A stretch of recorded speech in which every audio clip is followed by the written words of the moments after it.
these missions were set up as enterprises, really, not just churches, but as enterprises to convert indigenous populations into Spanish citizens. And so to be a Spanish citizen, you had to first be a Catholic, second, speak the language, Spanish, and third, have a trade or skill that could be taxed. And these missions were set up to teach a new religion, teach new language skills, and to teach new vocations to indigenous populations, so they in turn become self-sustaining communities on the part of the Spanish Empire. This is Texas, largest state in the contiguous 48, within which are 13 National Park Service units. This story is about the remarkably rich history of Spanish missions, missionaries, and indigenous people who are a very important part of this country's heritage. The influence of Spain and Mexico on America's early history is sometimes overshadowed by that of the early Europeans who settled the East Coast, but nonetheless a very important part of our country's history and 21st century culture.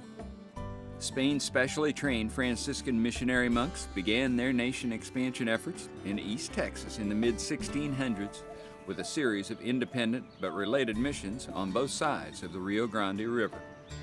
Their communities were bolstered by refugee Spaniards and loyal, believing indigenous people who fled from New Mexico, where local natives decided they had had enough of Spanish rule and revolted.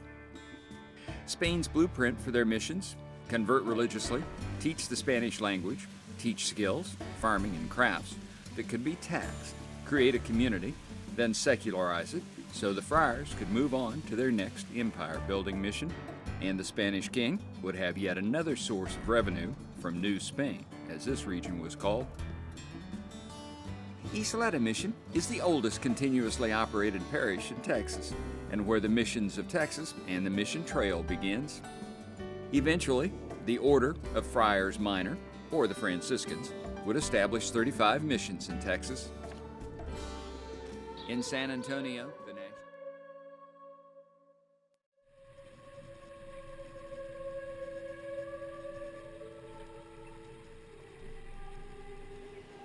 And then finally, the southernmost mission, Mission Espada, is probably our most rural-setted mission. It dates to 1731. It too has its agricultural system still intact. The dam that dams the San Antonio River still intact. The irrigation system, the acequia system. It also has a working aqueduct. It's one of the oldest Spanish colonial aqueducts in the country that's still operational. And its farm fields are still being plowed today by actually some of the mission descendants still living on the grounds at Mission Espada. And conversely, also Mission Espada. We're in San Antonio, Texas. It's famous mainly because there was a battle here in 1836 in the Texas Revolution, in which the Mexican government was trying to subdue a rebellion that had broken out. And of that revolution, the most famous battle took place here in San Antonio at a place called the Alamo. When a lot of people come here, one of the things we have to do is talk to them. They remember the Alamo, but they don't necessarily know why they're supposed to remember it or what. The reason that it gets remembered is because it becomes one of those classic rallying cries, much like Remember Pearl Harbor, Remember the Maine, which a lot of people don't remember anymore, in 1898. But we can talk to people today and we say, well, it's like Remember 9/11, and that has an impact. El Camino Real de los Tejas National Historic Trail is not technically considered a national park, though it is a National Park Service entity. In the United Presidio La Bahia and Mission Espiritu Santo are on the trail, and an important part of the Texas Revolution and this story. The battle cry at the Battle of San Jacinto was not only remember the Alamo, it was remember Goliad as well, because the men were so outraged. What happened here at Presidio La Bahia? The men at the Alamo died fighting, most of them.